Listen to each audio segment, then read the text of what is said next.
البيتي فور مش مقادير وخلاص، البيتي فور ليه شوية تفاصيل كده لازم تعرفيها علشان يطلع لونه وتسويته جميلة زي ما انت شايفة، وحجمه قبل التسوية يطلع زي بعد التسوية، ما تلاقيهوش فرش معاكي وملا الصينية.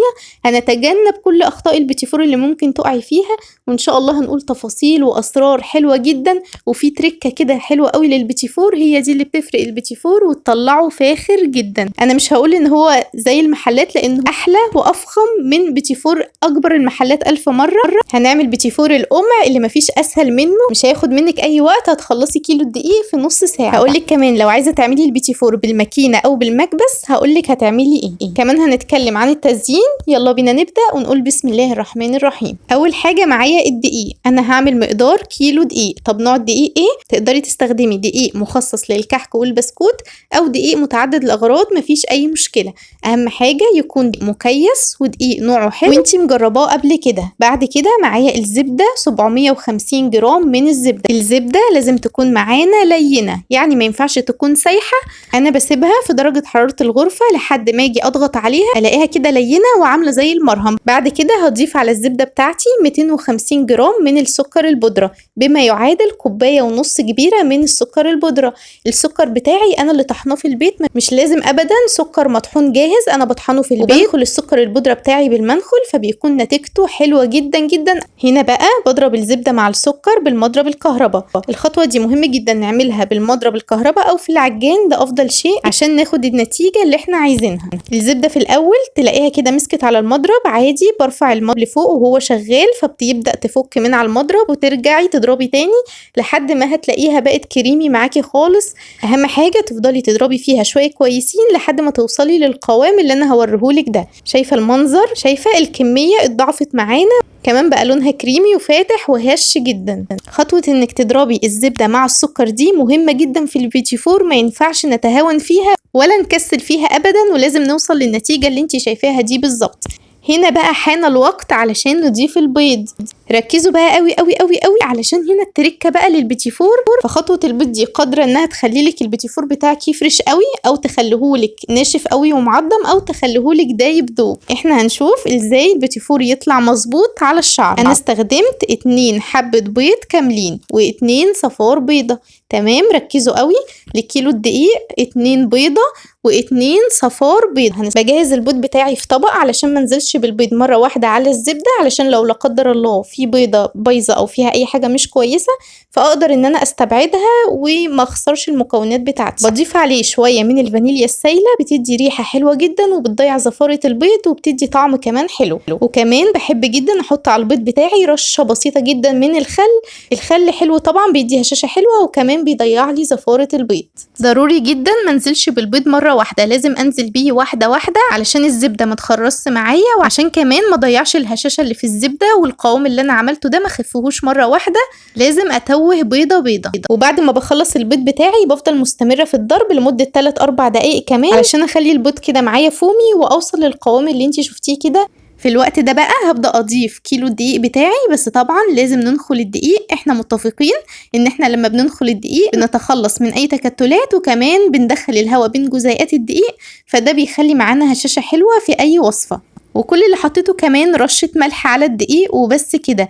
يا جماعة ملحوظة مهمة، البيتي فور بتاعي من غير بيكنج باودر، ضروري جدا عشان ما يفرش معاكي، مش محتاج اكتر من البيض واكتر من الضرب اللي احنا عملناه، بيديله هشاشة وبيديله القوام المظبوط والسمك المظبوط بتاعه والهشاشة الحلوة للبيتي فورايه. اعملي البيتي فور على ضمانتي بدون بيكنج باودر. تمام، شايفين بقى هنا قوام العجينة معايا عامل ازاي؟ العجينة هنا طرية قوي وكمان بتلزق وهتنزل بقى معاكي بكل سلاسة من الكيس. هقولك دلوقتي لو عايزة العجينة للماكينة هتعملي ايه. اهم حاجه يا حبايب قلبي خدوا بالكم منها، ان احنا بعد ما ضفنا الدقيق ما بنعجنش، احنا بنفضل بس نقلب فيها لحد ما نتوه كميه الدقيق كلها وخلاص كده، مش بنفضل نعجن فيها علشان ما تعملش معاكي عرق وتلاقي بقى البيتي فورايه عضمت معاكي. عجينه البيتي فور ما بتتعجنش. ده شكل البلبله اللي انا هستخدمه للرسمه بتاعتي. وانتي لو رحتي عند اي حد بتاع ادوات منزليه او مستلزمات الحلويات هتقولي له عايزه بتاع البيتي فور هيديكي ده. حلو جدا وهو افضل شكل اصلا للبيتي فور. انا معايا كيس حلواني بحط فيه العجينه بتاعتي، وبعد كده بحطه جوه كيس قماش. ما ينفعش تستخدمي الكيس لوحده هيطق منك، ولو استخدمتي القماش لوحده هيمتص الزبدة من العجينة وده طبعا غلط جدا. فلازم نحط العجينة بتاعتنا في كيس بلاستيك الأول، بعد كده جوه الكيس القماش. طب لو انت عندك كيس مشمع هيبقى حلو جدا، اللي هو بيكون من جوه مشمع ومن بره قماش، ده طبعا مش هتستخدمي له كيس حلواني ولا اي حاجة، هيكون تحفة جدا. شايفين بقى يا حبيباتي بسم الله ما شاء الله العجينة سلسة جدا بتنزل بكل سهولة.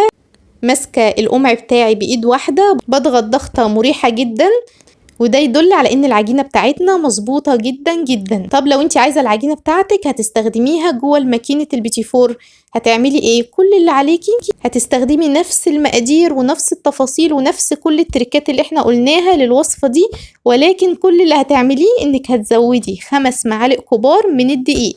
تمام، ركزي معايا، 5 معالق دقيق بس، ما تزوديش عن كده، عشان عجينة المكنة بتاعة البيتي فور لازم تكون قاسية شوية، ما ينفعش تكون لينة قوي وطرية قوي بالشكل ده. بس كده خطوة سهلة جدا. هنا وانا بشكل بعد ما بضغط الضغطة المظبوطة بتاعتي وقبل ما ارفع القمع لفوق بديله دوران كده، بلفه لفة فبيديني شكل حلو، وتقدري تاخدي الضغطة مظبوطة لفوق على طول. الاتنين قمر جدا. تعالوا بقى اقول لكم نعمل ازاي المقدار بتاعنا اللي هو بالكاكاو اللي هيكون بالشوكولاتة. بعد ما استخدمت نص العجينة او اكتر شوية، خدت الباقي بقى هحط عليه معلقتين كبار من الكاكاو الخام. لازم الكاكاو يكون خام علشان يديكي نتيجة حلوة، ولازم جدا ان احنا ننخل الكاكاو، دي خطوة مهمة جدا. بعد كده معايا 15 جرام من الزبدة اللينة بمقدار معلقة كبيرة، بس للناس اللي بتحب الدقة هم 15 جرام، يعني حاجة بسيطة جدا من الزبدة وتكون لينة خالص. وكل ده هبدأ اخلطه ببعض كويس جدا لحد ما اللون يكون موحد وحلو معايا كده بالشكل ده. بس خلاص هبدأ بقى اعبي القمع بتاعي، ونشوف برضو مع بعض نشتغل الاشكال بالكاكاو ازاي مع بعض. عايزة اتكلم معاكم في حاجة مهمة جدا، ما ينفعش نعمل عجينة البيتي فور بكمية كبيرة ونركنها. يعني عجينة البيتي فور لما بتتركن بتشد معاكي وبتعمل عرق، وكمان هتكون صعبة جدا جدا في النزول من القمع. فلازم ضروري جدا احنا بنعجن وبنشتغل على طول. ما ينفعش برضو نعمل صينيتين 3 ونروح نسوي ونسيب بقية العجينة، فزي ما قلتلك العجينة هتعمل عرق معاكي وهتشد، ولما تيجي تشكليها هتكون صعبة جدا في النزول من القمع. فطبعا لو هتعملي كمية كبيرة تكوني بتشتغلي فيها بسرعة وتشكلي على طول على طول، يعني مثلا ما تعمليش اكتر من مقدارين علشان ما ياخدوش منك وقت. وحتى لو عملتي مقدار واحد حاولي تشكليه كله مرة واحدة، وبعد كده ابدأي في التسوية. اهم حاجة العجينة بتاعتك ما تكونش في مكان حر، يعني ما تكونيش مشغلة الفرن والدنيا سخنة والجو حر عشان العجينة ما تسحش معاكي. اشتغلي في مكان يكون هاوي وحلو، وسيبي الصواني بتاعتك بعد ما تشكليها في مكان هاوي بس كده، وبعد كده ادخلي سوي، مش هتاخد منك وقت خالص. طبعا الصواني اللي فيها البني نسيت اقول لكم ان انا في كل صينيه بحط فيها واحدتين كده من البيتي فور من الابيض او 3 أو 4، بحيث اعرف التسويه المظبوطه للبيتي فور البني، لان طبعا مش بيبان. تعالوا بقى نتكلم على التسويه. شايفين الاول ما شاء الله لونه موحد وجميل ازاي، والتسويه طالعه مظبوطه. لازم الفرن يكون سخن قبلها بربع ساعه، يعني ما ينفعش تدخلي الصواني بتاعتك على فرن بارد فالعجينه تسيح منك في الفرن، وهتلاقيه كمان هيفرش معاكي. لازم الفرن تسخنيه قبلها بربع ساعه، درجه حراره متوسطه، درجه حراره 180 على الرف الاوسط. نقول تاني على التسويه، الفرن لازم يكون سخن قبلها بربع ساعه، درجه حراره متوسطه. ندخل الصواني بتاعتنا على الشبكه. اهم حاجة بقى نتابع التسوية باستمرار، وكمان لازم ان احنا ندير الصواني بتاعتنا كل شوية. اول ما ظهره ياخد لون ذهبي جميل والحراف كمان تاخد لون ذهبي تخرجيه على طول. لو حابة كمان تقيدي الشواية ياخد لون ذهبي من فوق تمام، بس الشواية تكون درجة حرارة هادية جدا، وتاخدي بالك كويس قوي قوي، لان ما ينفعش مثلا الوش بتاعه يحمر، هو ممكن بس نقيد الشواية ياخد لون ذهبي خفيف جدا جدا، او ممكن الوش بتاعه يكون ابيض عادي خالص. البيتي فور بتاعنا تسويته اهم حاجة الظهر بتاعه ياخد اللون الذهبي الجميل، والحرف بتاع البيتي فورية نفسها يبقى واخد برضو اللون الذهبي. ملحوظة مهمة كمان، ما نحركش البيتي فور من مكانه غير بعد ما يبرد، يعني نسيب الصواني بتاعتنا تبرد براحتها خالص، وبعد كده نبدأ نفضي الصواني بتاعتنا براحتنا خالص. كمان الصواني بتاعتنا مش بتدهن اي حاجة، بنشكل على طول على الصواني كده زي ما هي. تعالوا بقى نتكلم على التشكيل. انا سيحت شوكولاتة خام، بحب جدا اسيح الشوكولاتة بتاعتي على حمام مائي، يعني بغلي ميه وبحط فوقيها طبق فيه الشوكولاته وبفضل اقلب فيها، وقرب ما الشوكولاته بتاعتي تكون خلاص هتسيح ببدا اضيف عليها زيت. بتضيفي شويه زيت حلوين بالتدريج لحد ما توصلي لقوام الشوكولاته اللي انت عايزاه. الزيت بيديها القوام الجميل وبيديها كمان لمعه حلوه قوي. انا لزقت البيتي فور بتاعي بشوكولاته وكمان زينته من بره بالشوكولاته بالشكل ده. طبعا المربى برضو بتكون حلوه جدا، بس لو انت البيتي فور هيقعد عندك مده وهو متزين، فالبيتي فور لما بيقعد مده مع المربى بيرطب كده جوه البيتي فور، ويعني بيطري البيتي فورايه قوي. فانما الشوكولاته مهما تقعد فما شاء الله بتكون حلوه جدا. لو الجو حر احتفظي بالبيتي فور بتاعك جوه التلاجة. اللهم بارك، البيتي فور بتاعنا حاجه كده عسل، يعني بيتكلم عن نفسه وحجمه صغنطوط ومثالي جدا. بسم الله ما شاء الله. ما تنسيش بقى اللايك الجميل من ايديكي وتعليق ولو بحرف علشان يساعدك ان الفيديوهات توصلك بعد كده، وشير بقى لاصحابكم علشان الكل يستفاد. وكل سنة وانتم طيبين، والسلام عليكم ورحمة الله وبركاته.